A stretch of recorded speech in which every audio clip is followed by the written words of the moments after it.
Yeah, yeah. What they saying? I'm so divine, I'm so divine. Imperfection, perfection, my presence shines. My mental is parasailing maritime. They say I'm destined to read the palm line. Yeah, I'm so divine, I'm so divine. Imperfection, perfection, my presence shines. My mental is parasailing maritime. They say I'm destined to read the palm line. Yeah, I'm so divine.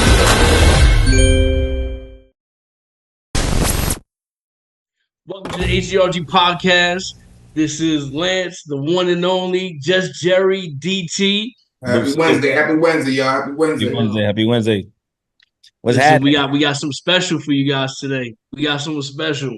So They said MJ. This is the Michael Jordan of his field, and we're gonna get into it right now, right? So the reality is that we're a real estate podcast, and we try to bring people outside of us as well to try to give you as much information as we can. It's great that you hear from us three every week, but it's always great to bring somebody like this person in right now that's going to give you, his point of view on what he does and how he's successful as well. So if you could introduce yourself, Josh, let them know who you are and what you do. Okay, great, man. Lance, thank you. Guys, I'm Joshua Johnson. I own Dream House Virginia, a mortgage brokerage, and we broker loans, man. We help folks get into houses. A lot of folks, they'll start with the realtor, and then the realtor will tell them, hey, go get a pre-approval. And then I'm that person that you speak to get that pre-approval. And there's a little bit of difference in what I do than maybe the next person. And I'm real happy to be on here and talk about that today. Perfect. I like that. And I like what you did there, that you're the pre-approval guy, right? That's me, man. So we get that question a lot, though, to cut you off, Lance. When somebody goes to our mentorship program and whatnot, they take the classes and they study, they watch the videos and all this good stuff, and then they're like, all right, I'm ready. What's next? I just be like, did you watch the videos? Because as soon as it's done, it tells you, now go get your pre-approval first. That's the first thing it says. But they don't. I think they skip that part and they be like, okay, where the house is at? Let's go see the house. I want to see the house. You can't really go see houses until you know what your buying power is, right? So you got to make Josh or somebody like Josh your best friend, depending on where you at. Josh, where do you work out of? So I'm in Richmond, Virginia. I have an office in Chesterfield, which is Southwest. For those that aren't familiar with Virginia, and man, I've been here a long time. I grew up military and moved around a bunch, and for some reason, I've been in Virginia now for 20 years. So yeah, south of Richmond. That's awesome. So when sorry, go ahead, just Yeah, I'm gonna ask a question. Why? I don't know if this is going too fast, but why are you better than a bank? Oh man, that's an easy one. I thought you guys were going to have tough ones, man. I thought we were going to talk about some real stuff. No, I'm just kidding. No, banks are great, man. Banks do what they're designed to do, right? There's a central location. You can go in there and take care of a bunch of financial needs. You speak to a banker, they're going to give you their retail rates. In the broker world, they call it wholesale for a reason. We get wholesale pricing. So right away, typically what you're going to see is a difference in what folks are able to provide from a cost perspective. The second thing that there's some compliance things that I got to be careful of saying with my license, as far as like saying cheaper or free or whatever else, but just know that I have access to 30 different lenders where that banker has access to one, right? And those lenders are letting you do loan programs that come from the agencies that insure them. That be FHA, which everyone's heard of, Fannie Mae, Freddie Mac, which everyone's heard of. Then you have, your VA, which is for your veterans, and then you have USDA, which is for more rural housing. Those are your 5 agencies that insure loans. Fannie and Freddie are conventional lenders, whereas the other 3 that I mentioned are government folks. what I'm able to do is I'm able to see every Fannie, Freddie, USDA, VA, FHA program at every lender channel that I've set up. So um, we got options basically. You know, you go to the man and he's like, here's your one thing, you can buy it. Versus this other store you go to, here's like, hey man, here's a choice of 8 different things. You know, that's kind of the difference when it comes to the products themselves. Now, as far as the other benefits, like man, try to call the bank at 5:30, see what you get. You know, they're not answering the phone. You try to call me at 5:30, see what you get. I'll answer the phone. So at the end of the day, like I serve the realtor partners that I most like and I most trust and that most like me and most trust me. And so when they call me and say, hey, you know, we want to win this bid, but we didn't go and see the house today until 5 when so and so got off of work. You know, if we get this bid in tonight, the other realtor feels pretty good about us winning a contract. Well, that's where I can come in and add value because I can send an email at 8 o'clock. Why they don't do that, I don't know, but that's their prerogative. Like me, I really enjoy what I do, and I'm a broker for the people in a sense of like I love this stuff, man. I try to be available, and you're just not going to find that. The other thing as far as availability and cost options is simply like a suite of products. Like you go into a bank, you talk to a banker, and that dude's trying to sell you a checking account if he can, a savings account if he can, a lockbox if he can. Whatever that bank sells, that banker wants to sell it to you. Whereas you come and talk to me, I'm going to sell you a mortgage. I'm going to sell you a home equity line of credit. I'm going to sell you things that have to do with real estate and real estate only. So that's the difference. Like you see somebody, you know, they might be really good at being well-rounded in those banking products, but within a short period of time, I recognized that I learned more about mortgages than a banker did when I was only 6 months into the business, a year into the business. I saw bankers making mistakes where I wasn't. So that's the other thing. They just have a lot of stuff going on, man. We do one thing and we try to do that one thing really, really good. So he did that Jay-Z. I smartened up, I opened the market up. You know, you found your space for sure. Man. I take and correct me if I'm wrong, but I also to give you credit in what you do in your field too, based off of one thing. Number one, a conversation that I had with somebody who you just recently helped, and they told me their story, and I was like, who is that guy? Because whoever that is, he's him.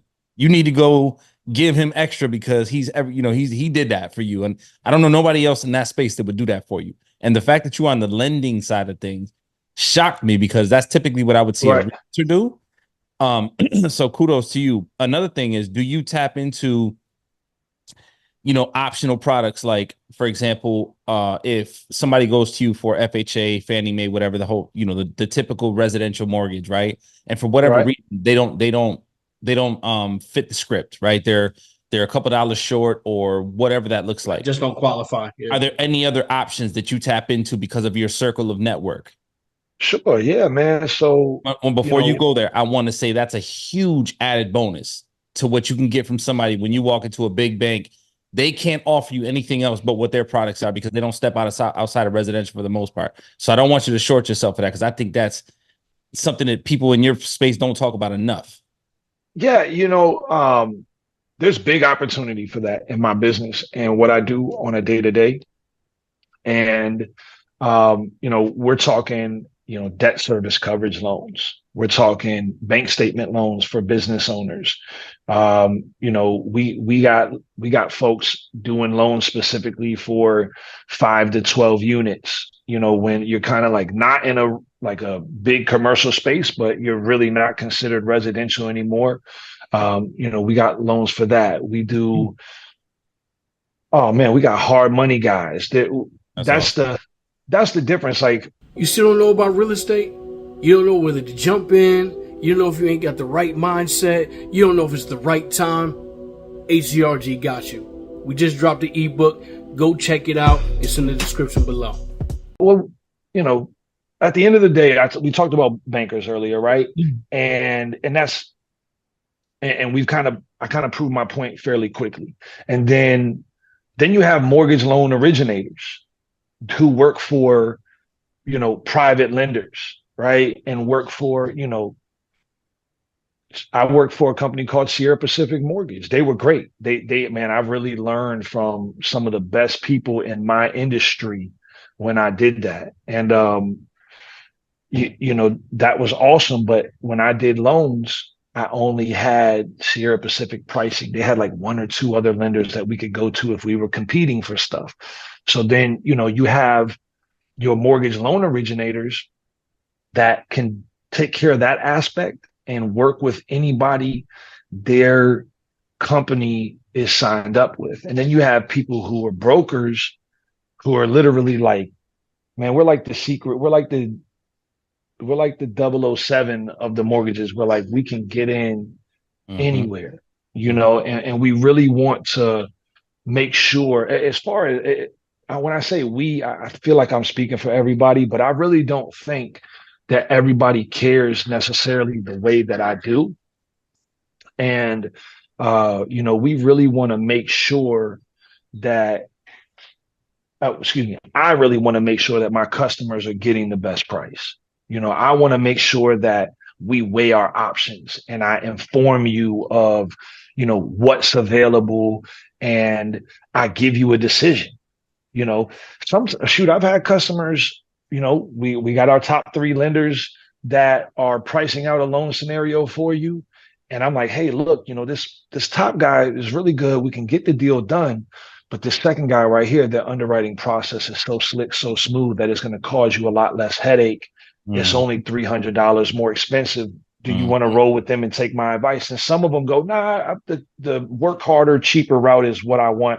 Or they'll go, oh yeah, heck yeah. If it's easier, if you know that we're going to get to the finish line quicker, like let's go that route. There's so much value in that. So much value. Absolutely. It's a ton, and man, when I worked at Sierra Pacific to start, I didn't know that. Those guys there, they taught me that, and they really, my partner's name is Andy Mahoney. Shout out to him. Shout out to a gentleman named Kelly Keefe, who was another one of my bosses once Mahoney left to open his own brokerage before I joined him, and then Lex Sheriff, who was our regional manager, who went off to do some crazy things. So he went off to be the head of sales at Hamilton Home Loans, which was about the quarter the size of Sierra Pacific at the time. And man, these dudes, they love to play golf. They love to go to brunch. They love to go get a nice Cobb salad at lunchtime, whatever, like just straight, like your everyday dude that you're going to see cutting the grass Saturday morning. But man, I tell you, really, really knowledgeable. High volume guys that knew how to navigate my business, and I learned, man, I can't comment enough on how much I learned from being with them and working with them. Not to cut you off, so basically you had a mentorship without realizing that you had a mentorship. Man, I'm gonna be honest, we all have mentorships, bro. We just don't always look at it like that. Like, man, there's always somebody in your field that's doing better than you. There's always somebody that's doing something you want to do. And so whether you can be a sponge or you can just say, hey, I'd like to do that. But like the minute that you start putting into practice the things that other people are doing and perfecting it, that's when they really become your mentor, whether they like it or not, right? It's up to you. Like, one thing that has always helped me be successful in my definition is the fact that I love to learn. So, those guys didn't like pull me out the way and say, hey, don't do this, don't do that, button your shirt, walk this way, do that. Nah, man, I sat back and I shut my mouth and I listened and I paid attention to things they were doing. Like my partner, when I first met him, he was calling 30 realtors once a week, every week, the same 30 every week. Boom, boom, boom, boom, boom. And then years later, I read Grant Cardone, the 10X rule, Oh, and I'm nice. like, man, my partner was doing that 6 years ago before Grant Cardone was telling everybody be a pest because people hate the pest until the pest calls and you need them. Like you're like, man, Great actually, I point. could use that, and then they're like, man, I admire this guy because he never quit calling me. So it turns from going, man, that dude gets on my nerves to, man, this dude works really hard. He never quits. So it turns from like, a weird feeling, a negative to a positive. 100%. So, at the end of the day, like, man, those guys were doing that in the business back then. Lex Sheriff, the guy I mentioned, he said, man, always call the listing agent. Always call your listing agent. And then when the deal is done, you tell the listing agent, hey, it was great working with you. Would you like to grab some coffee sometime? And they're going to say one of two things. If you did a good job, I think probably at a 70% clip, I've gotten coffee at least once with the listing agent. Doesn't mean we're going to do any business, but they know who I am. And even if they don't do business with me, if I'm on a pre-approval that they're list on a house that they're listing in the future, there's no questions. They're like, we know that guy. He does a good job. So, there's always opportunity to pick up happening, on guys? things. I had a question, right? Because we have listeners that like to learn, right? Sure. And I want to ask a simple question, kind of bring it back, a little bit. What does it take to get pre-approved? What does that process look like? What do you need, and what do they need to do? Man, it's real simple. I call it the twos. It's a real simple concept, right? You need 2 months of bank statements, you need 2 years of W-2s, and you need two pay stubs. Okay. And by two pay stubs, it really means the last 30 days, but I use the number two. And that's going to apply to most people that get W-2 income. Like we have our 1099s and all that, and we get 2 years of tax returns and 1099s. But just remember the number two. If you haven't had any 6-month gaps in work history in the last 2 years, more than likely you can buy a house. Now, depending on how big or small, that would depend on how much money you make and how much debt you have. But in order to get pre-approved, you need, for a certain amount, right? You need to have a job with no 6-month gaps for the last 2 years. Do things That's change? Do things change when it's a primary residence or an investment property? 100%. Yeah, man. So can you explain what the difference is for what you need? Sure. So you don't really need anything from a documentation perspective, anything different. But what you do need for an investment property is at least 15% down, right? Like you're going to put 15% down on an investment property, in most cases minimum. I've seen people have programs that had 10% down, but I haven't seen that in a while. And that's a single family, correct? Yeah, 15 single family, right? Yes. That doesn't apply for multifamily. Multifamily is 20%. Yeah, 2 units or more is 20 to 25%. If you're getting an investment. Now, there are some ways around that. Like Fannie and Freddie just came out with 5% down options for multifamily. So if you're going to move into one of those units, the other three can, be investments. But you do have to occupy one of those residences as your primary in order to only put 5% down on that. how long? You guys listening? No. Don't think you can't give them the answers. How long? I'm asking. Oh, how long? Yeah. How long you have to stay in that property to benefit that? According to Fannie and Freddie, what's the requirements? How long you have to occupy that primary residence in order to engage that 3.5 or 5% down payment? So, let me back up a little bit and go back to FHA, right? So everybody if you look into real estate enough, eventually you'll come across a term called like the FHA home hack, right? Where you can get up to a 4-unit property, up to FHA's property limits for 3.5% down payment. The only requirement from FHA is that you intend to occupy that property within it's either 30 or 60 days from the close date, and you intend to occupy that property for the next 12-month period, right?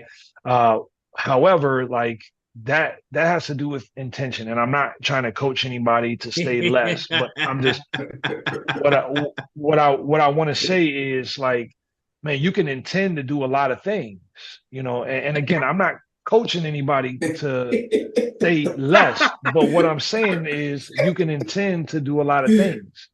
So like at the end of the day, man, any house that you live in and pay for is a liability. So, Just letting you know, Josh, watch what you say. Millions of people watch this show, so just be careful what you say. I'm just letting you know. Go ahead. I mean, I haven't said anything. I just want to let you know. Just putting that That disclaimer out there. Don't let him rattle your cage, bro. You're doing exactly what you have to do. Go ahead. Look, let me tell you something.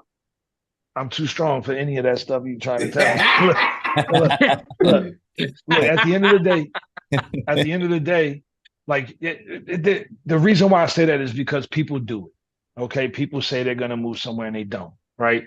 I don't coach that, but what I will say is that if you intend to occupy a property within a 30 to 60-day time frame, for the next 12 months, you can get an FHA multi-unit for 3.5% down. For most income tracks across the country, is somewhere around like $1,070,000, somewhere around there for a 4-unit. Like a 3-unit loan limit is like 939.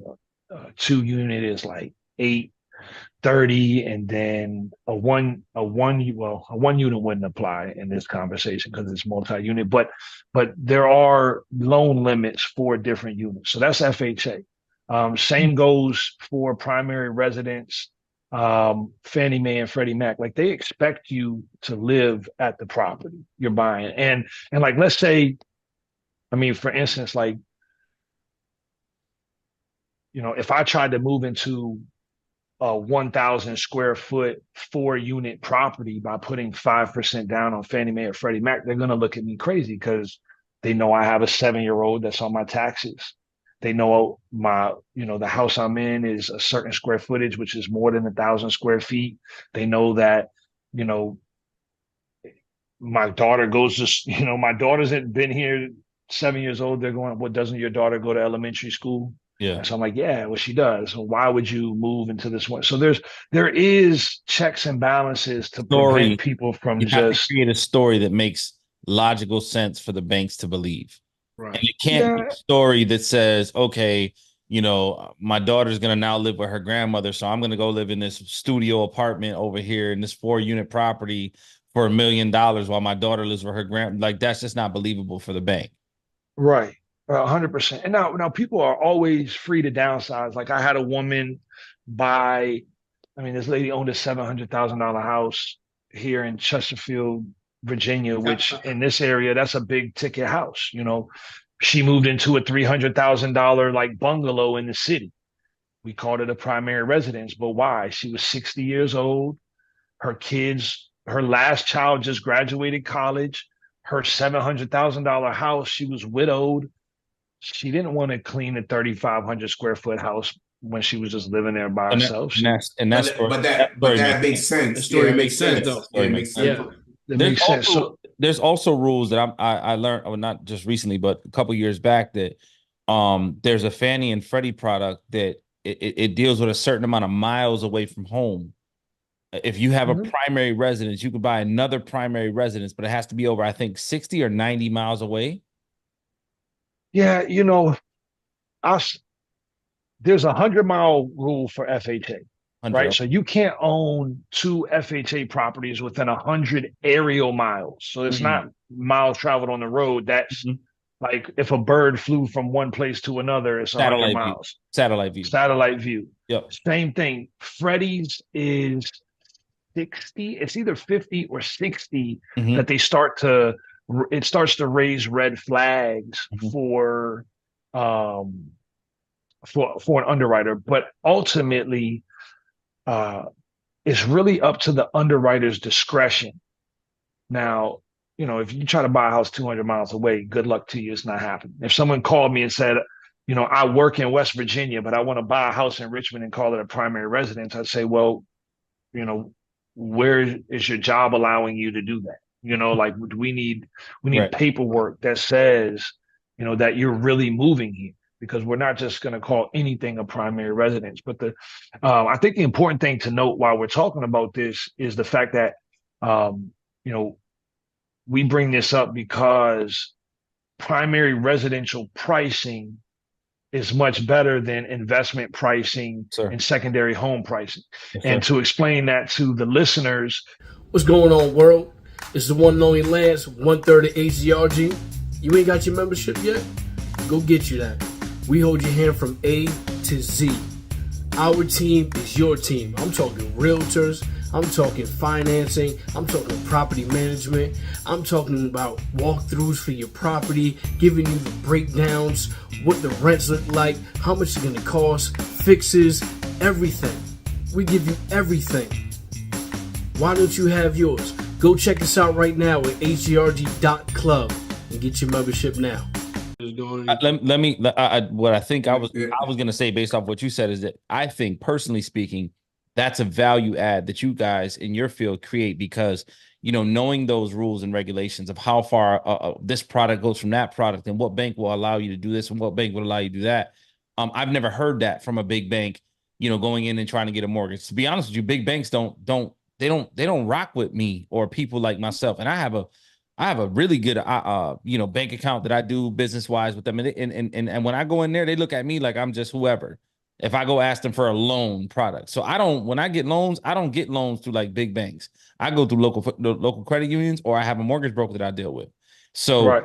I'm 100% a fan of what you do and how you are. I just think there's so much more value in what you offer, what your business philosophy offers, and there's a lot of flexibility, and there's a lot of, I think, more ins and outs. Because I look at and it's not all bankers, but I look at bankers like tax, like when you do your taxes, Like the IRS. Right? Yeah, like when you go do your taxes at Jackson Hewitt, right, or the stores in the mall, or the free tax, TurboTax, right? I look at bankers like TurboTax and the tax guy in the mall, and then I look at people like you, like an actual accountant, who really went to school for this, who really understand, right, who really are in the mud, beating the streets, understanding I got to do this to make that, as opposed to right. no matter what I do, good, bad, or ugly. If I do one tax return or 100 tax return, my check is still the same. You're different because you work on different spreads, and you're a business owner. So that's how I view you. So I think, to me, that's super valuable. 100% it is, and I'll tell you why. The reason why that is valuable to you is because that banker doesn't have the knowledge to tell you, was your income after expenses as a business owner increasing or decreasing year over year? If it decreased and increased, or if it increased and decreased, those are going to be two different calculations, and we're going to have to collect different documentation in order to figure out what your income is. Bankers, they get people that come in by the masses, and they give them retail pricing, which is fine. Like if you want to walk into a bank and you want to get retail pricing, this is cookie cutter shit.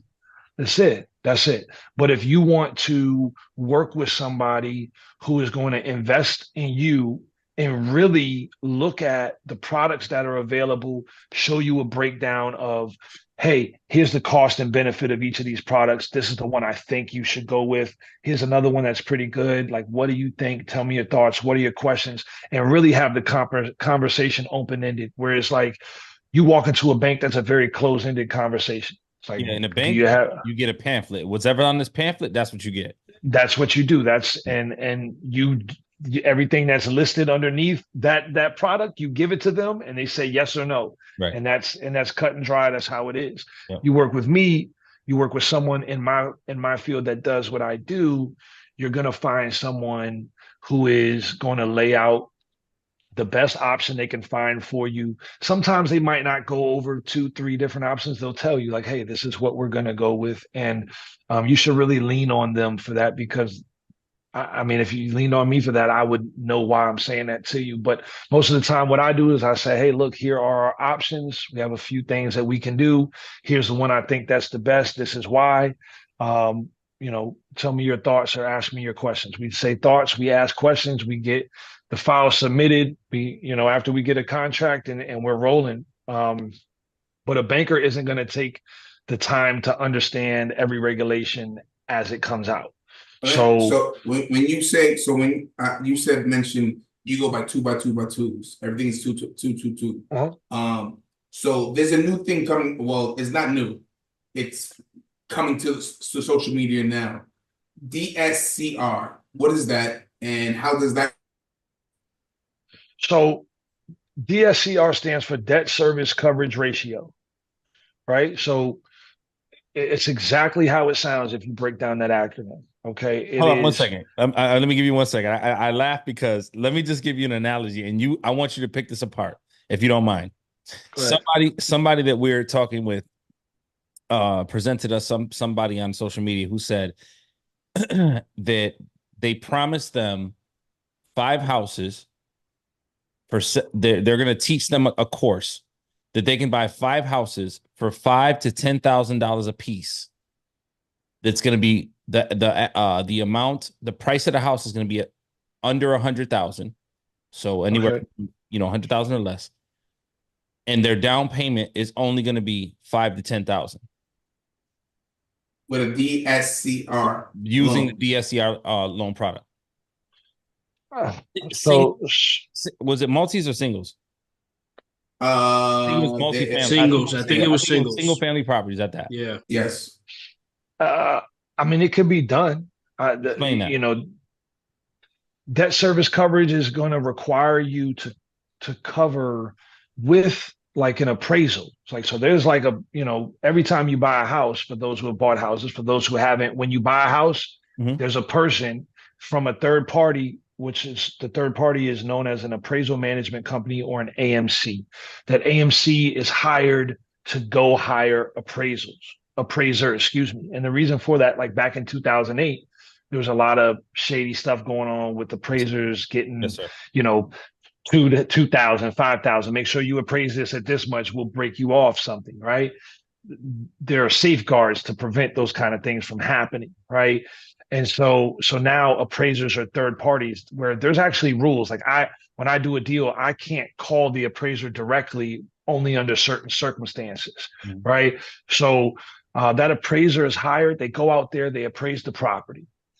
They also do for scenarios where there is an investment situation, whether that be for your regular investment loans or if you're doing a debt service coverage loan or a hard money loan or anything else. Like people are going to want to know, like, okay, what's your monthly payment? Okay, how much can you get a month? And so that appraiser is going to have access to information that will allow him to say, okay, this property will gross this much in rent every month. And if that number is 1.25 more than what your mortgage is, you can get a debt service coverage loan. Right? There's some down payment. 20%. So you're gonna so let's do easy math. $100,000. $20,000, baby. Let's even say $80,000. Okay. Six. Go ahead. 20%. 20%. Yeah. So listen, this is the one thing I will say. If there's a guy on social media yelling those things, he may have access to somebody that's willing to do those things for him, right? And he may have found a way to do that, but that doesn't mean that it's readily available for everybody in every single market. Okay. What I really do is I sell sound loan products. Right. I'd say 95% of the deals I do are going to be QM products. And what I mean by QM is I mean qualified mortgage. When I say QM and I say qualified mortgage, I'm referring to the products available by FHA, USDA, VA, Fannie Mae, Freddie Mac. Yeah. When you start getting into debt service coverage, when you start getting in the bank statement programs, very high risk. They're higher risk. And there's not a lot of rules. they're known as non-QM. Right. And so like we talked a little earlier. I don't know if it was while we were recording or while we were kind of, talking before we started, but we talked about the QM versus non-QM thing and where I can do loans. Well, I could do a non-QM loan. I can do a non-QM loan anywhere. Yeah. But a QM loan, like I'm only licensed to do Yes, sir. QM loans in my state that that was I'm my licensed. question. Yeah. It's kind of like so it's kind of like being, like a wholesaler is the non-QM loans, right? A realtor are the QM loans, because as a realtor, you're subjected to the what's the realtor association that they just sued? The MLS, But that's G.R.A.R.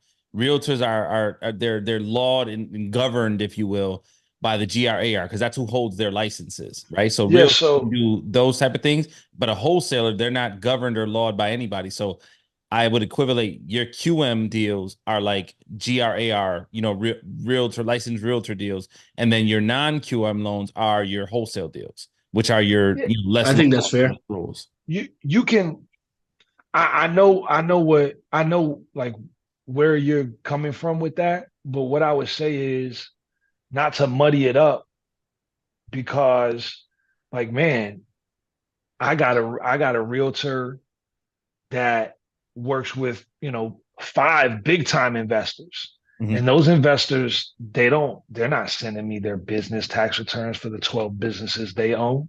They're not, they're not going through all that. So we do a debt service coverage, or we do something creative. A lot of times, like, you're only allowed to have 10 QM loans on your credit. So if you get 10 QM loans on your credit, you have to do some of these other products if you want to buy more real estate, right? Or you transfer it to an LLC, ladies and gentlemen, 100%. and then you start all over again. That's another jewel for you guys. That's your gem of the day. Sorry about that. Go ahead, Josh.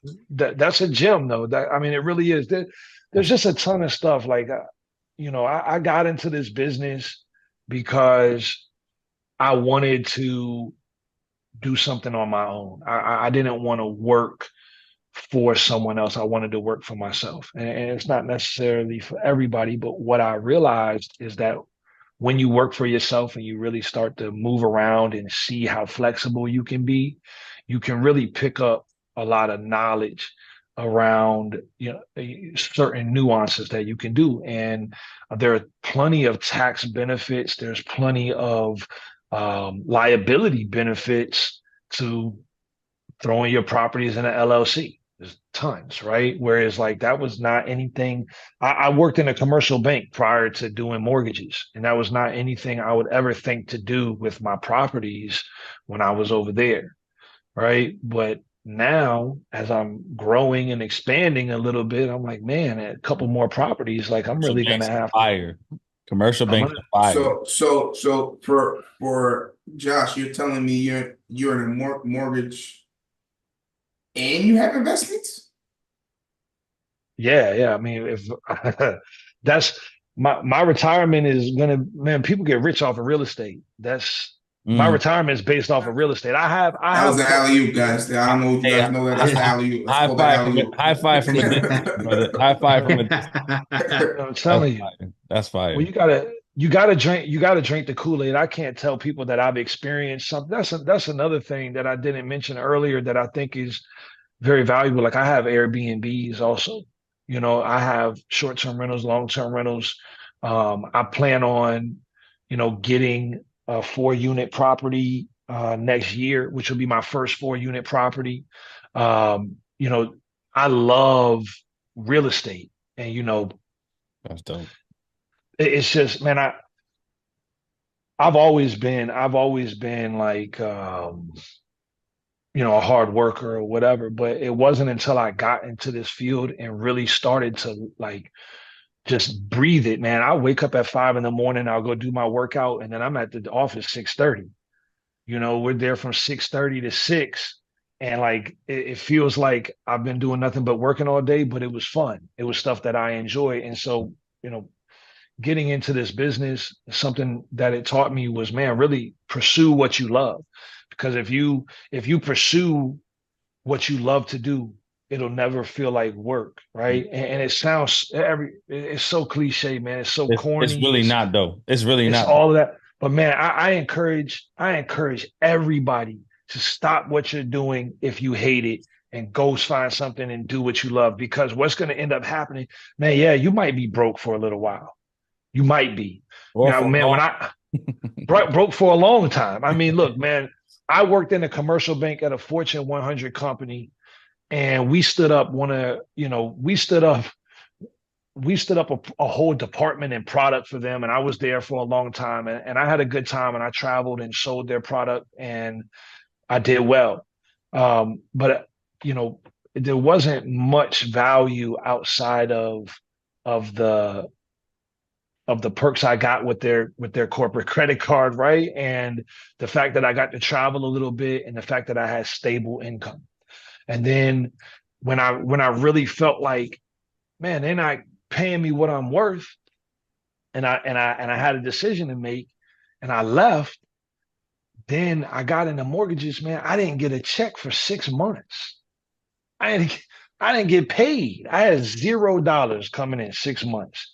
And man, it was tough. It was tough, but I had prepared for that. Mm. You know, I had prepared. Shout out to Enphase Energy. I wish I held on to them forever. The fact that I left Capital One cost me about $1 million.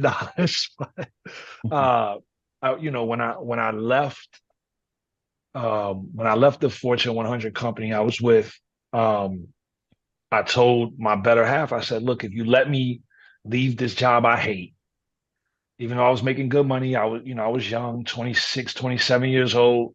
That if you let me leave this job I hate and do something that I feel like I love, then I promise you we'll always live the same lifestyle. That's So I had bought some stock in Enphase Energy. And when a couple months went by and I didn't get paid, I cashed out on some of it. Well, I bought it at $1.64. I mean, if you go look at, I don't even know what it is now. I stopped looking at it, but at one point it was above $300. Um, but so that's what I did. But I gave everything I had to investing in myself. And now that I've invested in myself, I have the money. I have the money to invest in my portfolios. So it's, I encourage anybody, man, because I love doing this, and I love helping people get into homes. Every single person you speak to is going to be different. And what's even crazier is their files will be different too. Every deal I get is something new. It's something that I haven't necessarily encountered exactly the same way before. Um, but there's a lot of feel good about it. I've helped hundreds and hundreds of people get into their first homes, and they'll remember me forever for that. Mhm. So, for me, Josh, how long you been doing this? so I've owned my own company since March 2022, Mhm. and I started back in I want to say 2000. That would be 2018.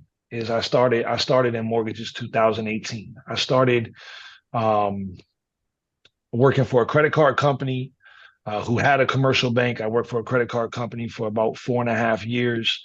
I worked for the commercial bank for another 4 years, and then I've been in mortgages since, and that would be since for about over 6 years now. So, So I'm gonna ask you the big question what's up? because there's a million of you, right? Yep. What makes you the Michael Jordan of your space? I'll be honest. I seen it firsthand. Yeah, me too. I Me seen too. it firsthand. So I want you to explain, but I seen it firsthand. And I seen it, and I didn't even know who it was. And this is the reason why you on the podcast. That's a fact. It makes no sense how you did it, and I applaud you. We all know No. about Dennis on this. Okay. All right. That's So my guy. you may not know the situation, but everybody here knows the situation because we have all spoke to Dennis, and that's how you came up, and we started, learning more about you and understanding who you were, especially the whole H.G.R.G team. So that's what got you on the show, and us intrigued to get you here to speak to you. So we may have some more insight, but the people watching this for the first time don't have that insight, right? And not saying you have to use that story, But Sure. what makes you the Michael Jordan of your space? Man, you know, I I was thinking about this Wait, earlier. before you start answering, I saw the swag switch. Man, Look, man. man, I gotta The whole listen. energy change. Go ahead. Sorry, Josh. That's an easy question. That's an easy It's question easy for to me look in to the answer. mirror, he said. Simple, It's easy to look simple. in the mirror. Man, it is now. I'll tell you, it is now. You know, man, I I have fun, man, and I care. Like at the end of the day, man, I'm gonna work my ass off on a file, right? There's probably 50% of people that do what I do are gonna do the same thing, right? And out of those 50%, you know, half of those guys are gonna be willing to hop in a vehicle and drive to you to show you how to do a print screen on your Google Chrome so we can get a transaction report for the last 60 days documented, right? And then out of those folks, I mean, you know, only a certain percentage are going to talk you off a ledge at 8 o'clock at night when an Need underwriter's coffee. asking for something that, you know, you don't necessarily have access to, or we got to call the IRS. Man, I just had a one thing I'm real proud of is the first customer I ever spoke to. I spoke to her for over 3 years. And I'm talking about we first spoke, her credit was in the, I mean, it was bad.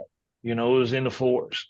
And we came up with the plan, and then she did everything right away. And her credit in about 6 months went up to the high fives. And then we kept knocking things off. We got her to a point where she could actually obtain credit. We got her some cards. We coached her, hey, stay between 0 and 10% of your credit credit limit, excuse me, and have 3 cards and work those 3 cards, keep them between 0 and 10%. That's how you maximize, you know, the impact of those cards on your credit. We're talking about, you know, all those things, just coaching her and making her more knowledgeable. It took us 3 years. You know, it took her about a year and a half to pay off everything, but she was diligent about it. Then it took her another 6 months to get the cards and get the payment history. Then it took about another year to continue to do that and save some money. So man, 3 years and some change later, we got her a house. And I think there's just not many people willing to I'll do tell that. you, I'll tell you that 3 years. Nah, nobody's doing Yeah, that. because you know you saying 3 years, and I know we want to kind of go into the next place in the interview, but you saying over 3, you didn't get a check in the whole 3 years until she bought the house. You only get paid when they buy a house. That's it, So man. that whole But look, journey is just out of you having the genuine love. love and the genuine want for your people to win, for the people that you coach and you deal with. Just literally, I want to see you go through the finish line. There's no that's it, man. monetary value to this. You know, obviously we all need money to live, right? But that shows the difference in a person when, you know, you do things out of just straight love, just because you want to see people, Man. and you have the opportunity, you have the time, and it doesn't really cost you much. It's just a matter of a couple conversations, a couple, you know, maybe an hour or 2 conversations, a couple, don't do this, do this, do this, do that. And then, you know, accountability. And then 3 years later, you're like, wow, you know, now you're in a position where you can win. Now, let me get you the best loan product, you know, because I want you to get this crib. And I know you need the best because you don't have a lot of money. And I know you need to hit on your first opportunity. So I got to make sure that I nurture you through this whole thing. And then when that person signs their closing statement, that's like a teardrop moment. Man, look, man, she's a friend of mine. That's fire. She's a friend, you know, like we don't talk every day now. She got what she needed, right? And but she's a friend of mine. She sent me her cousin. She sent me her mom to speak with. She sent me her friends. You got her for life. For life. Yeah, And the thing about it is this, man. Like you said something earlier. It's like, you know, we all need money to live. Man, shit, I don't. I don't, man. What I need to live is to do the right thing for the people around me, like in a real serious way. Like not like, man, I did the whole party and run around when I was young and do all that. I'm a father now. You know, I have a family. I love people, man. I love my community. I volunteer basketball coach for the probably the most underprivileged school in my city for 3 years straight, 1,000 hours a year, picking kids up at 5:30, you know, making sure they did their homework, checking on their grades. The last year I coached, 4 out of the 5 of my seniors went on to college. 3 of them from the projects. That's fire. Man, like, man, there is no amount of money that could ever make me switch up ever. And for a long time, I chased money, but now I chase my passions. And that's really what you're going to get when you deal with me. And there's not anybody you're going to find more passionate about helping you through a home purchasing process than me, because it sounds real corny when I say home purchasing process, but when you get those keys, it's real. Bro, You know, so there's no way in hell. I need you guys got to talk about this. How long does a closing go for usually? What is the standard? Yeah, what's the usually standard? You want Right, me to standard? absolutely. I just want to Standard. make it. I wanted to reiterate before he got in his bag. You go to a bank, you go to a bank, you're looking at 45 days from contract. Okay. And and that's if everything goes smooth. That's and that, I was gonna say 45 to 60 days is what standard looks like. What you did for an individual, that's the reason why you're sitting on this on this podcast. Well, then you're gonna have to invite me back every week, man. I close deals in 2 weeks all the time. What yo, my man, when you said 2 weeks, first of all, when he was speaking to me, I was like, yo, when did you start the process? At a date. And I said, yo, bro, that was only 14 days ago. Yeah, we're not even supposed to be talking about this guy. I tell you, man, when you did that, it's crazy, bro. It's crazy. That is why you're in the conversation of the Michael Jordans of this conversation, bro. There's nobody that does FHA and close in 14 days. It's like unreal. 100%. Man, it's tough. You know, it's tough, but as long as you have, it's honestly, it's not tough for W-2 employees that are full-time employees and been on their job for 2 years with the right amount of assets. I can close that deal in 10 to 14 days. This is crazy every time. Well, the thing is, you know, brokers, people that do what I do, that's one of our negative like connotations. Like someone say, "Oh, I'm working with a broker. Is it going to close on time?" The thing is that idea is archaic at this point. We've grown so much technologically that I can do what the processes that the big banks have in place. I pay a few $100s a month to manage those processes for myself. So I can close those deals. And the fact that I have more knowledge in the space, in my opinion, than folks that would work for a bank and do mortgages, you know, that's just going to set me apart. Man, and we say to Michael Jordan, and I knew y'all going to say that because I talked to Lance when I closed our friend we're talking about that closing for, well, you know, a couple of weeks. And I looked at Lance and I said, man, I got to be the Michael Jordan of this. And I was kind of joking, right? But there's a gentleman who, maybe I'll change. No. What you said was, hold on, wait a minute. What I say? Tell me what I said. Tell me what I said. What you said was, if he needs something, I'm gonna be at the pool. I'm the Michael Jordan of this shit, and then you bang the phone. That's what I did. That's what you said. I actually remember that because I told you I was scared that he might show up at the pool. Right. He was nervous. He was going crazy. And this is what happens when you don't know if you're in the right hands. You start to go crazy. You start to understand. Especially when I've been through the process before. Yeah, you start to think that he's playing you or somebody's not doing their job. And from the outside looking in, it kind of looked rocky. Outside looking in. No, it was rocky. It didn't look rocky. It was rocky. But I was trying to be modest. I was trying to be modest. It was rocket. But the common denominator was when you got to that weird spot, how did you get out of it? And it always went back to him. It always went back. It went back to him. So I'm like, what? In our conversation, I'm like, that's not even Josh's.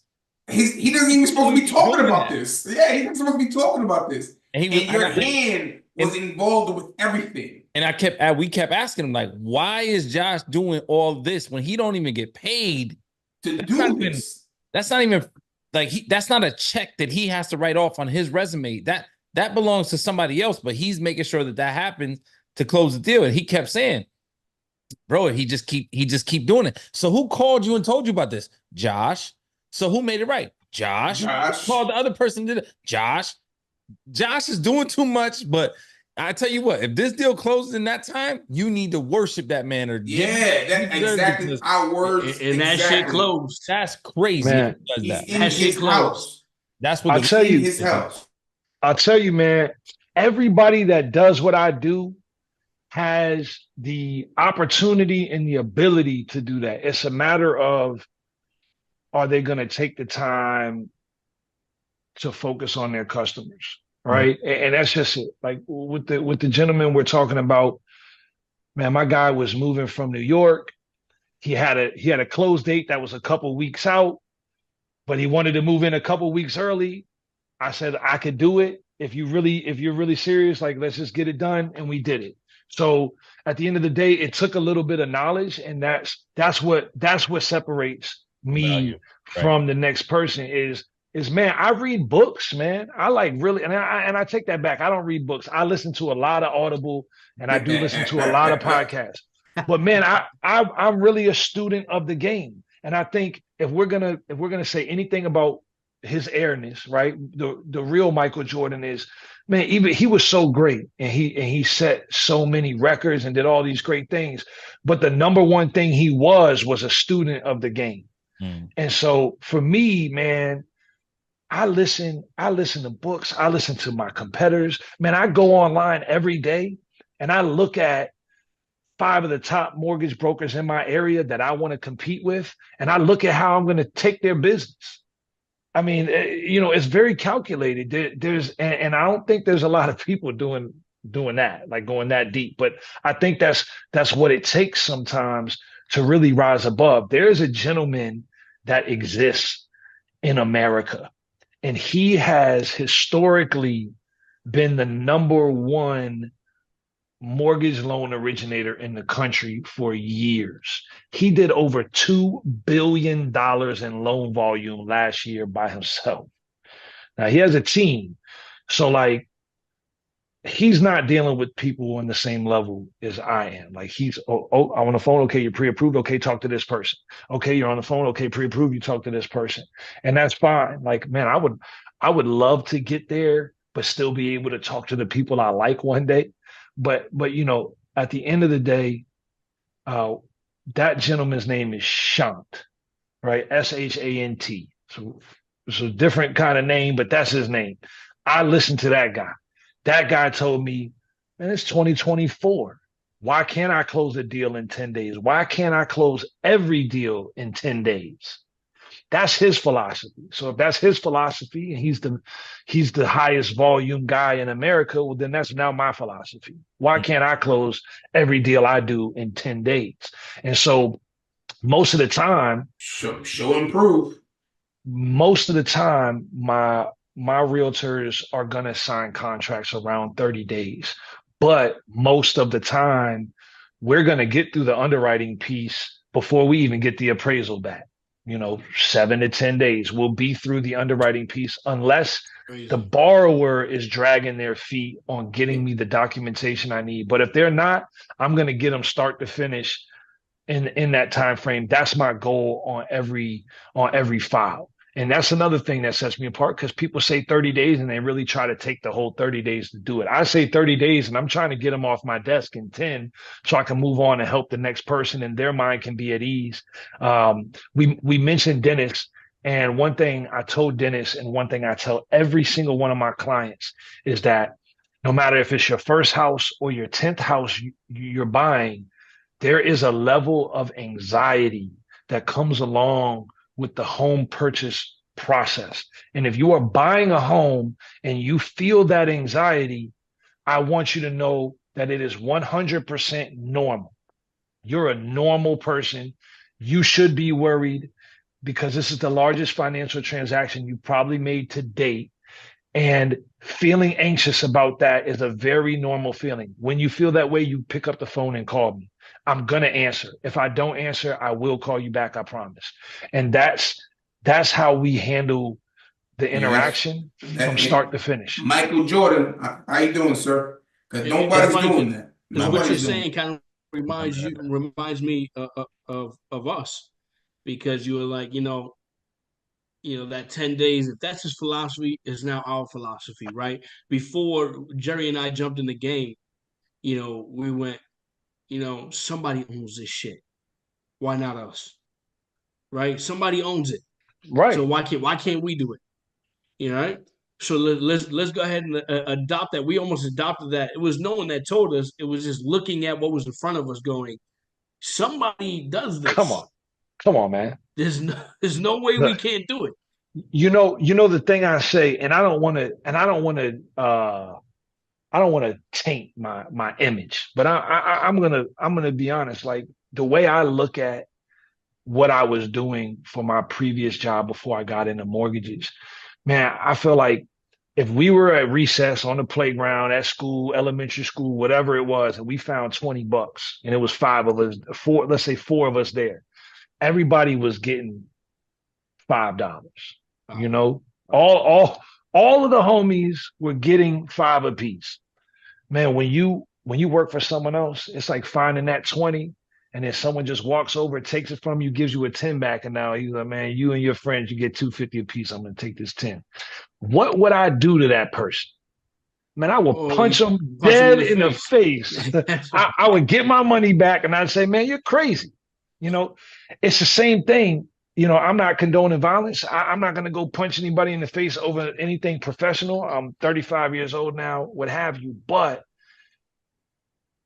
I'm not going to allow folks to make me feel like I can't do something that they're doing.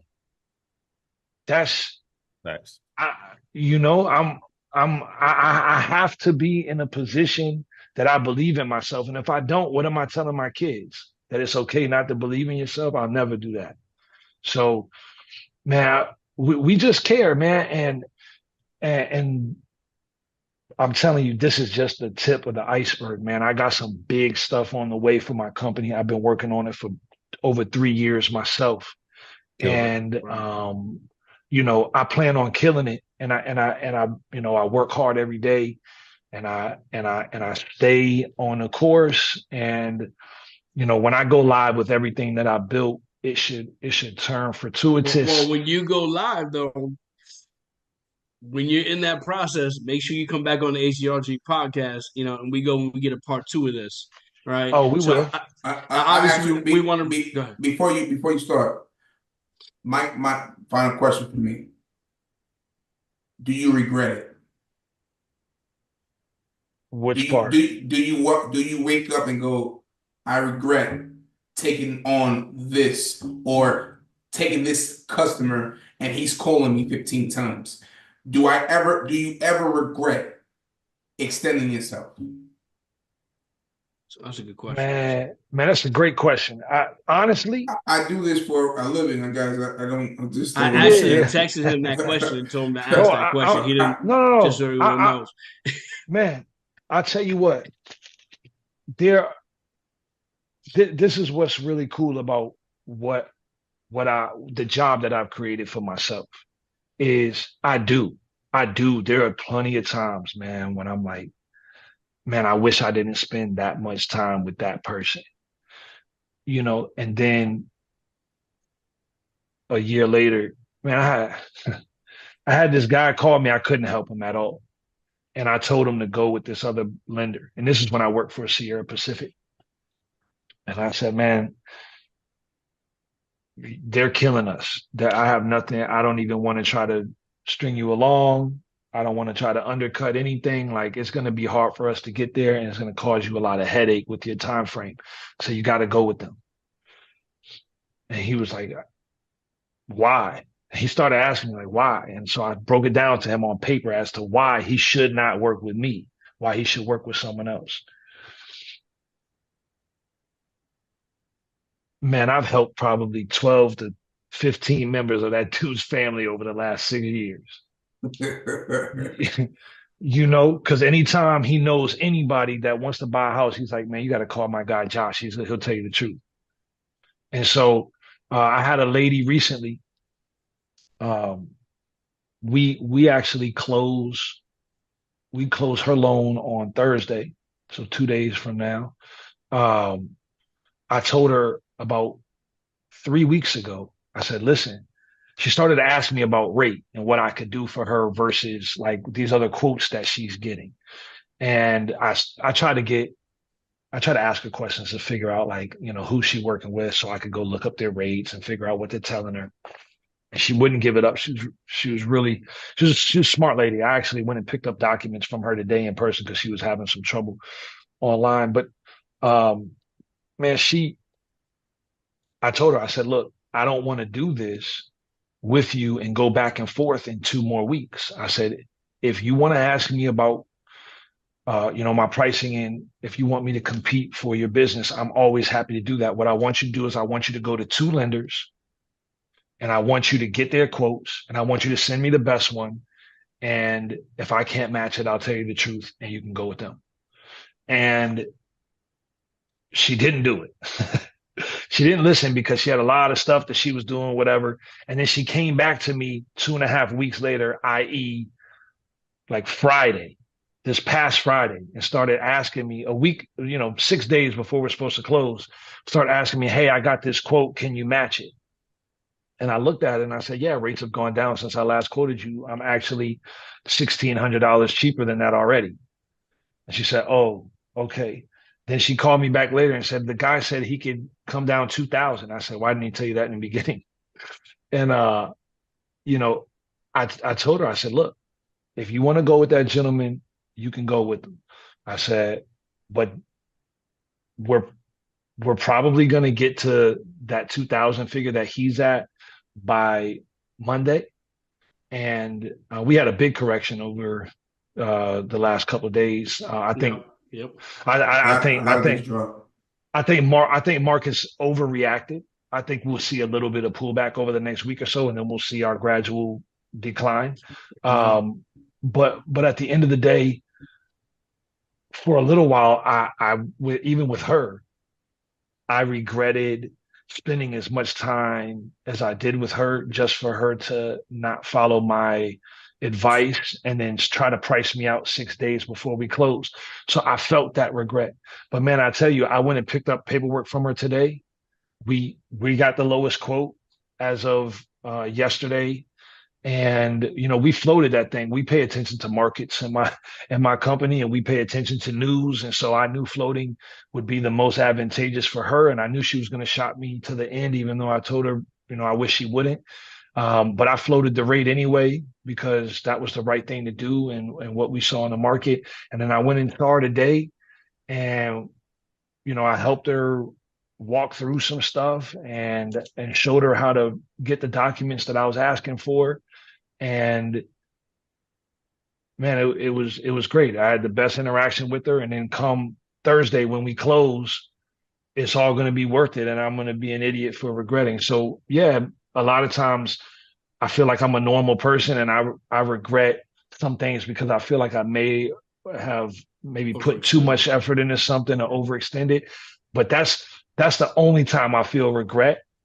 But the problem with it is every time I feel that way, I end up feeling like an idiot because I never regret it in the end. And during the process, sometimes, you know, I might get a little irritated at myself or, you know, not using my resources most wisely. And then it come to find out like we get this stuff done anyway, and my value is proven. And, you know, I was just thinking about negative things. You come out being the Michael Jordan of it still in the end. So, so I definitely want to respect your time. So what we want to do, we want to finish up with, you know, these fire round, basically these questions where they're quick questions and you can elaborate. You can give yes or no, one word answers. Obviously, we'd like you to elaborate a little more on it.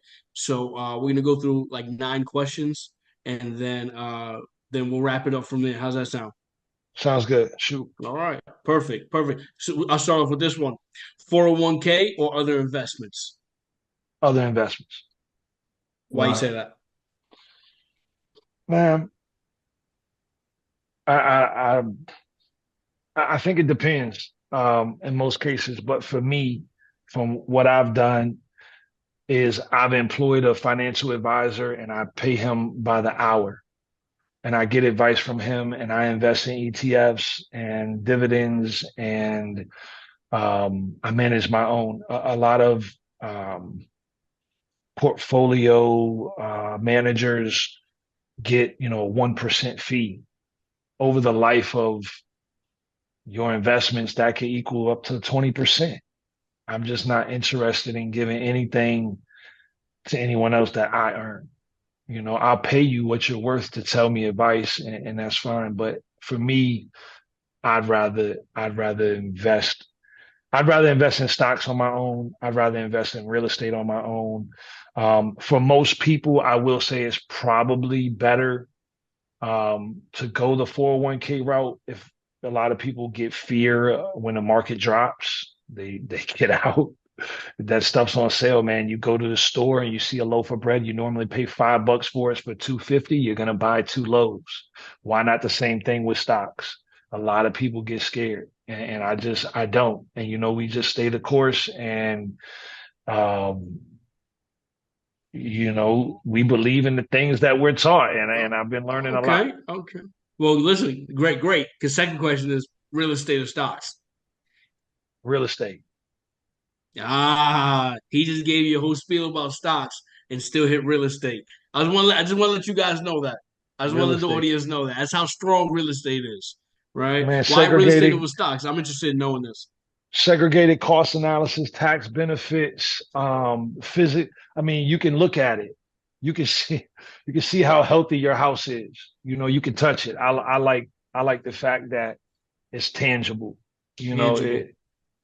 It's tangible, man. And it's fairly. It's not as liquid as a stock, but it's fairly liquid.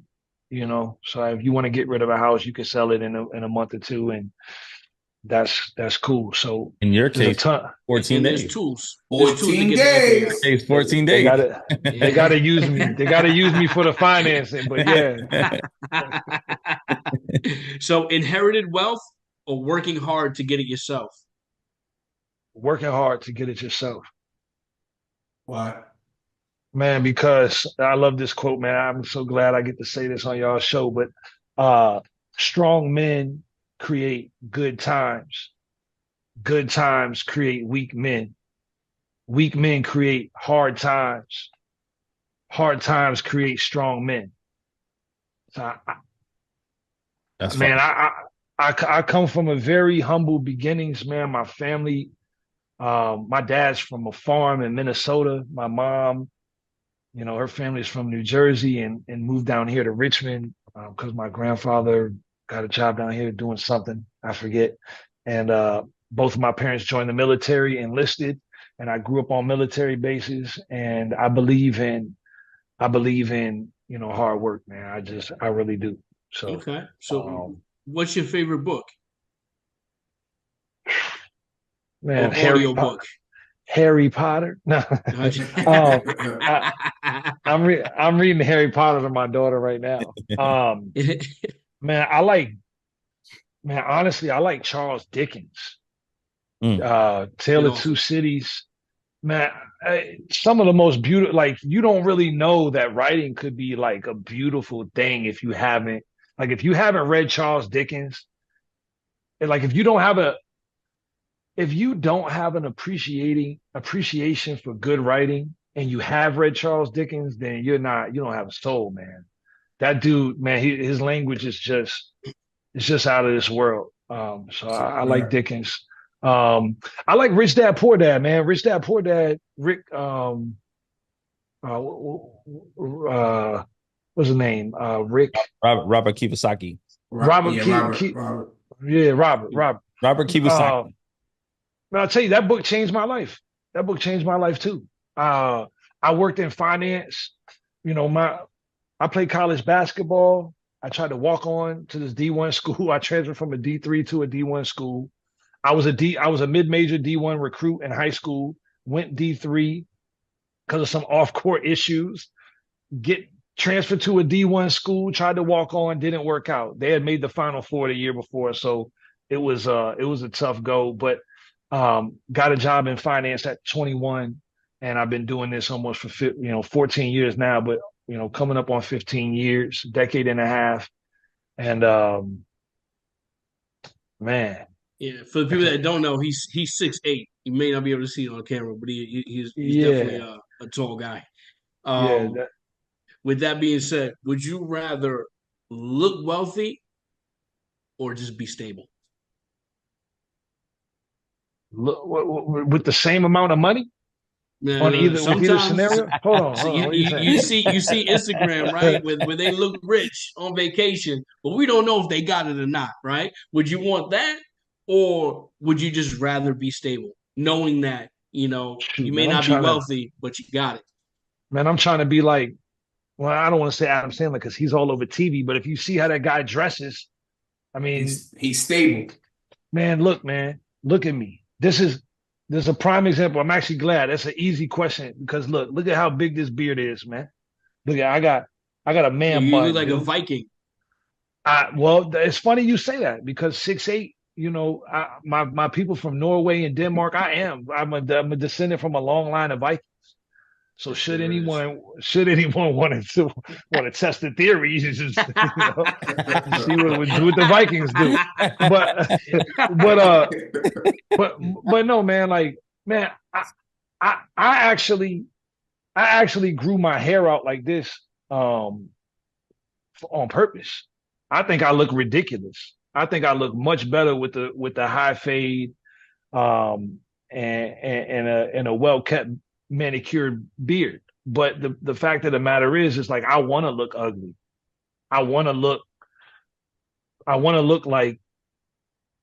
look unkept sometimes. And it's hard because I'm so pretty. But but the reason for that, I'm gonna tell you, this is the real reason. Because I don't want to feel comfortable sitting in front of a realtor asking them for their business and using a facade in order to earn it. Like, I don't want someone to go, oh, he looks well put together. He says all the right things. Like, yeah, I'll give him a shot. Like, no, I don't want that. I don't want to be the face of my company. I don't want any of that. The future of my company is going to rely heavily on my online presence and the stuff that I put so much effort in to build. So you try to build off reputation, not presentation. Of course, man. I can't be walking around looking how I look. That was pretty good. I liked it. I can't walk around here looking the way I look when I'm actually looking kept and expect people just to give me business because I do a good job. It's definitely going to be because of how good looking I am. Love it. I love it. That's fire. Hey, look. You did that. You did that. That's the truth. Hey, but honestly, that's the truth. That's the reason why I grew out my hair and all that, because I don't want to be looked at as just another, not even corporate, because I'm not corporate. But he doesn't want to be a real estate piece of meat, ladies and gentlemen, is what he's saying. Ultimately. I just don't want to feel comfortable in my appearance, which I don't, because I really think with the big beard and the hair, I look like a Viking, and it's cool. But at the end of the day, I want to provide so much value in what I do that I'm willing to do things that will sabotage the other methods on how I get business. Self-sabotage. I understand completely. I get what you're saying. I want it to be because I generate leads online in a way where I get qualified buyers every month, and that provides value to the people that I know are going to take care of those leads, and then I help my network grow. Yeah, Jerry and I tried to give you $20,000, but you told us no. It's fine. Don't worry about it. When I was on the phone with you and I was at the beach, and I said, "How much money do you need from us to help you with your business. And you say, "Oh, Oh, you can get your nothing. license." Get the fuck out of here. Yeah, Doesn't matter. bro. Anyway, Listen, this mo- the business is not properly valued at this point in time. In, a, in 5 years, I'll give you your I see you. 20%. I'll give you a 0.5% for your 20,000. Yeah, But yeah, right appreciate it. now, maybe when we're publicly traded or something like that, you can buy I it. think I You can actually buy it said right off the 50,000, but market. it's fine. It doesn't matter. So listen. Mentorship or trial and error? Mentorship. Why? I kind of Jerry voice. talked about it earlier. You know, everybody has mentors and everybody can get a mentor if they just pay attention, but not everybody is going to take like that diabolical approach to like gaining knowledge, right? So if you're deliberate, if you want to get better, man, actually I talked to you guys, I think offline, about one of the guys that worked for me, and I always ask him, like, man, I'm trying to get rich. This is when I was early in my Fortune 100 company, young kid, like 22, 23. And he said, the guy told me, he said, you know how you get rich? You go ask a rich guy how he got rich, and he'll tell you, and you just go do the same exact thing. Or he'll tell you no, and then you go to the next rich guy and you keep asking until somebody tells you. The point is like, man, you got to be willing to take the mentoring, whether it's deliberate or whether you're working under somebody that you look up to. You have to be willing to change yourself, and take on some other methods in order to be successful. So I think there's a ton of value in mentorship. Taking the licks is cool too. I've taken a lot of licks, and I don't have an actual mentor, but I call guys that are more successful than me on a regular basis, and just to tap in with them, see how they're doing, tell them how I'm doing, and sometimes they'll give me some advice, and I take it every time. All right. So College or no college? college. Why? College. Man, not everybody needs college. Like, I don't feel like I needed college. I went to two schools. I went to Hampton-Sydney out in Farmville, Virginia, and I went to Virginia Commonwealth. I went from having a class of like 12 to 17 kids, highly focused on mathematics and economics, to having classes of 300 kids. Man, when I was at Hampton-Sydney, they had this program, the rhetoric program. It's one of the most difficult rhetoric programs in the country. It's recognized, and it teaches you how to use, syntax and correct sentence formation, and just different tools in writing to make your writing more clear, concise, and at the same time more interesting. And even though I was a mathematical economics major, the most important thing I gained from my experience at Hampton-Sydney was going through their rhetoric program. And man, we wrote 10 to 20 pages a week during the tough part of it. If I remember correctly, I might be gassing. It might have only been 5, but I think it was 10. But anyway, man, I learned from that experience. Now on the flip side, I went to VCU, man. I rarely went to class. So, VCU, I didn't learn a ton. I And didn't that's the really bigger learn. name. That's VCU is what people know outside of I'm Virginia. not. That's not. UVA. That's my alma mater. I'm not knocking it. I did have some tough professors, tough classes, and some tough grading. But man, I passed everything, and I really didn't go to class that much. But the reason why I was able to pull that off was because of the things that I learned at the other college, right? Because they really prepared me for business in the real world. So when I got to VCU, I was able to kind of crutch myself with the things that I had already learned in college. College is not for everybody. I would suggest for those folks who are not ready to get up and compete with me, take your ass to school. I wait, man. Hey, look, I wake up. I'm only up right now because Lance asked me to come on here, and I love Lance. but I normally go to bed between 9 and 10 o'clock. I wake up at 5 a.m. I hit the gym I made a gym in my garage to save time for the drive from here to the gym. So I work out in my garage, I eat a quick breakfast. I try to get to the office by 6:30. If you want to come in my business and compete with me, you need to be doing those things. And if you're not ready for that, then go learn how to get ready for that. Go get a degree, go do something. But if you're ready, man, forget it. You know, college is going to teach you things that you can learn on your own, really. But you have to be willing to put that work in. You have to be willing to wake up, man. Listen to books. My man said, "Don't come outside unless you're ready to come outside. Man, Stay don't. on the porch." That's honest. It's the honest truth. And I'll tell you, man, there's people in my business that will say the same thing to me. Don't come over here if you're not ready. And that's fine. But college is a platform where kids who have never had to pay a bill, and there's some kids that have it real rough in high school, man. Like I told you, I coached at one of the most underprivileged schools in my city. And, 80% of the kids that I coached lived in government housing. I lived in government housing on a military base. These kids live in government housing in my city. It's a big difference.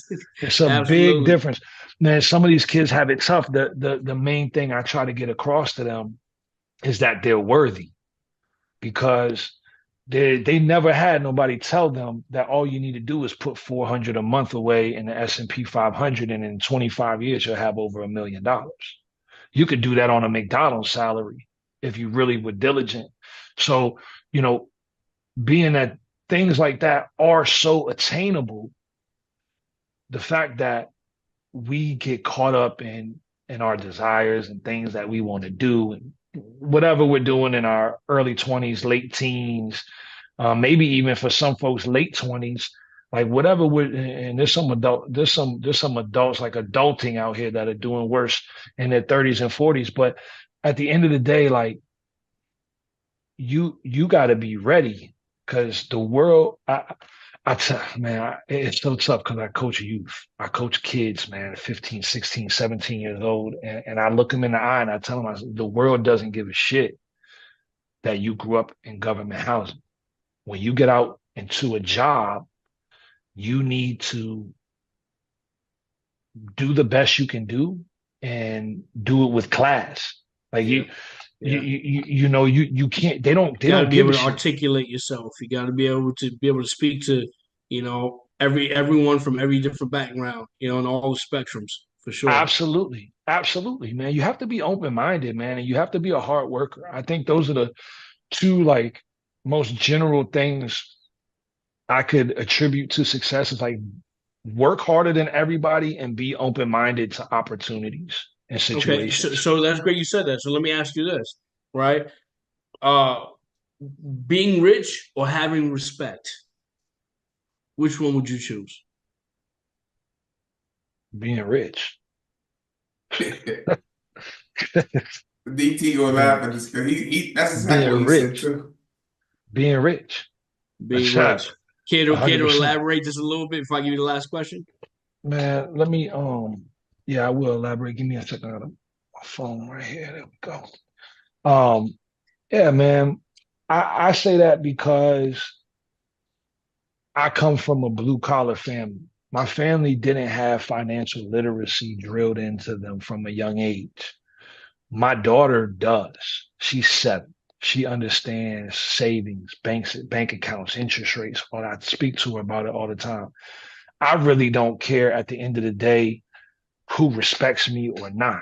My goal is to create generational wealth for my bloodline, for my folks. I'm trying to set up a trust and a family bank, and I'm trying to do all these things. And I might never be successful.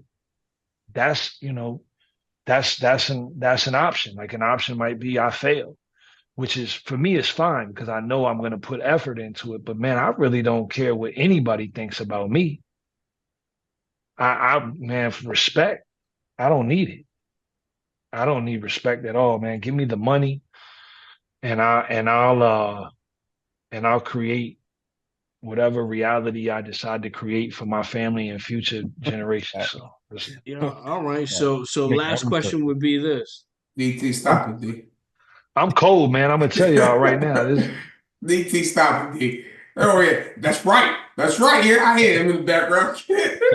make my own If you could speak to your 20-year-old self or 20-year-old listening, what advice would you give them? We'll take this answer and then we'll wrap it up. man, work for yourself.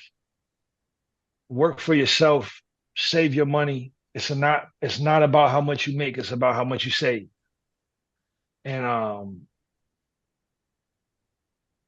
man, just invest in yourself. Work for yourself, invest in yourself, and save your money.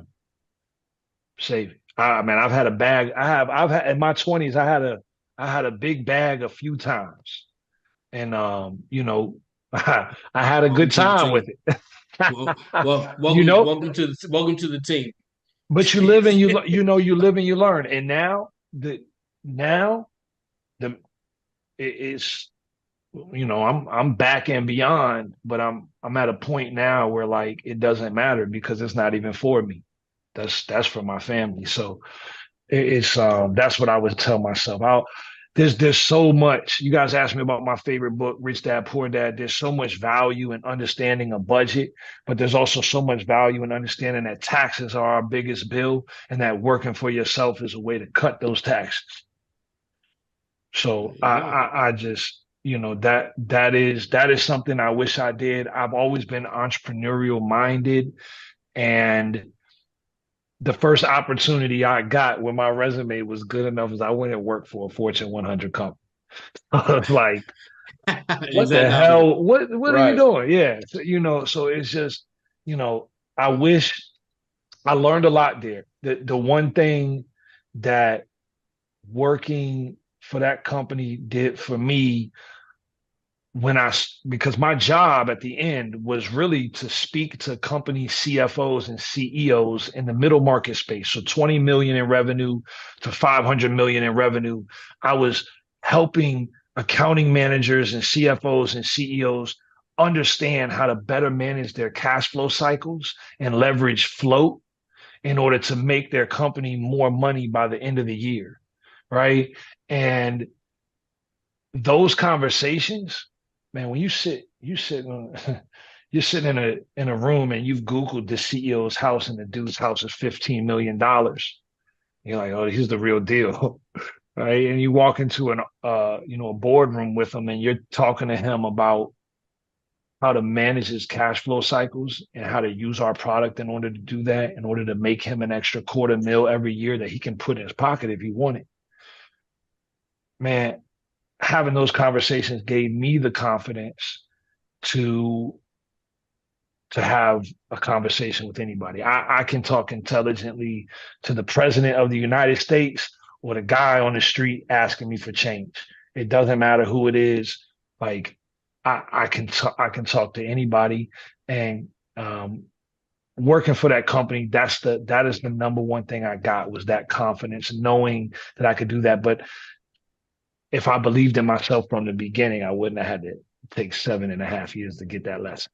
So Absolutely. Joshua, listen, man, a lot of knowledge today. You gave the people a lot of knowledge. You answered a lot of questions. Um, we appreciate you 100%. Thank you for coming to the H.G.R.G podcast. Where can people find you? I know you're not big on, marketing and whatnot, I guess, but is there a place that someone can find you if they want to use you, especially in the state of Virginia? yeah, I mean, you can go to my website, dreamhousevirginia.com. Right now, it is a shell of what it will be by Q2 of 2025, but you can use that to find my contact information. You can find me by email at josh@dreamhousevirginia.com. You can call me. I'm going to put it up here, 804-882-5959. Don't blow me up if you're not serious. And but I'm definitely willing to help you if you're in Virginia, you're listening, 804-882-5959. If you're elsewhere and just have any questions, you're free to call me too. So I try to make myself available. And that's how you can reach me. There it is. Listen, once again, make sure you guys check us out on all social media platforms, H.G.R.G underscore club. Make sure you guys, if you want a free consultation, go to hgrg.club as well. It's free. You know, check it out, especially if you guys want to invest. From our mouths to your ears. We'll see you on the next one. Appreciate it. Smash that like button. Yeah.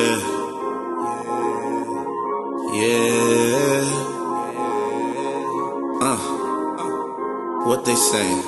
I'm so divine, I'm so divine. Imperfection, perfection, my presence shines. My mental is parasailing maritime.